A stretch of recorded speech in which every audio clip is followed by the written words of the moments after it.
We put these videos on our YouTube channel. So, we have been studying about the children of Israel and their wanderings in the desert, and they've whined a lot, and God has punished them, and God has saved them, and He's helped them. And last time we killed Moses, so this time Joshua is now in charge. How do you feel being in charge, Joshua? Wrong, Joshua? Okay. The first thing he did was a wise thing. He knew that as soon as they crossed the Jordan River, the first city they would come to was the city of Jericho, and that was where they would start their conquest of Canaan's land. So he chose 2 spies to send over the river and into the city just to look it over, see what was going on, what they would be facing. They did go to the city, and they traveled throughout it and saw what all was there and everything. And then they went to Rahab's house, and the Bible says that she was a harlot. We know in this time in history that women of that occupation also ran the city hotels, kind of a full-service hotel. They went to her house, which was on the city wall. And we know from archaeology that the city walls were big enough that not only were there houses on it, but you could drive chariots around the top of the wall. It was a big wall. And her house was on the outside edge of the city wall. And they went to her house, and then the king sent some men to her house and said, we know you have spies in there and we want them.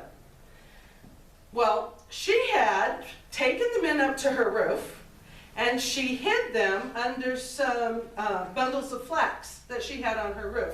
And flax is what's used to make linen. And she told the men that came to her door, she lied to them. And, we teach you don't lie, and that's what the Bible says. But there are times when it is better to break the don't lie command than to turn someone over to be murdered. And that's what was going on here. So she told the men, oh yeah, they came here. That part was true. They came here, but they left. About the time the sun was going down, they left my house, and they would have been out of the gate just before it shut. If you run really fast, then you can see them before they get to the river. So the king's men hurried out, and they ran real fast.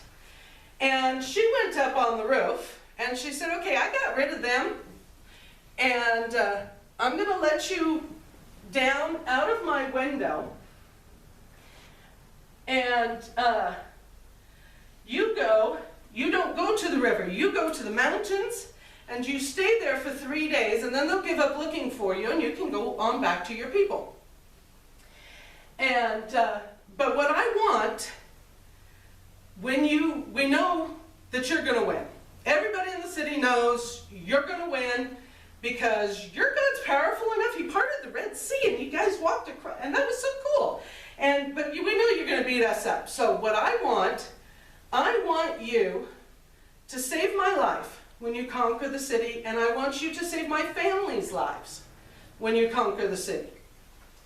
And the men said, we will do that if you don't tell anybody we were here or why we were here or anything about us, and you have your whole family inside your house when we attack, then we will do that. We will save your lives, and we promise that, absolutely promise that.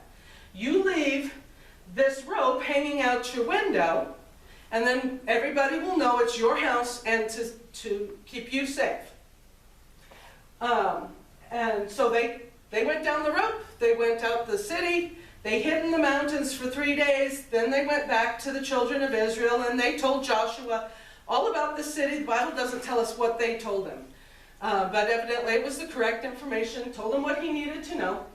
And just to jump ahead a little, when they did conquer Jericho, the walls fell down, but Rahab's house was fine, and her family was fine. They were all completely fine. They were taken originally as prisoners of war in Israel. Rahab, though, eventually married one of the men of Israel, specifically one from the tribe of Judah, and she is in the lineage to Jesus. She is one of his ancestors. This woman who had enough faith to save the spies that came to Israel. So she was faithful in doing what was right, even though it was against her religion, I'm sure. She knew the real God when she saw him and decided to be faithful to him. And God preserved her and made her an important person. We're still talking about 3,500 years later. So let's sing our song. Give me oil in my lamp, keep me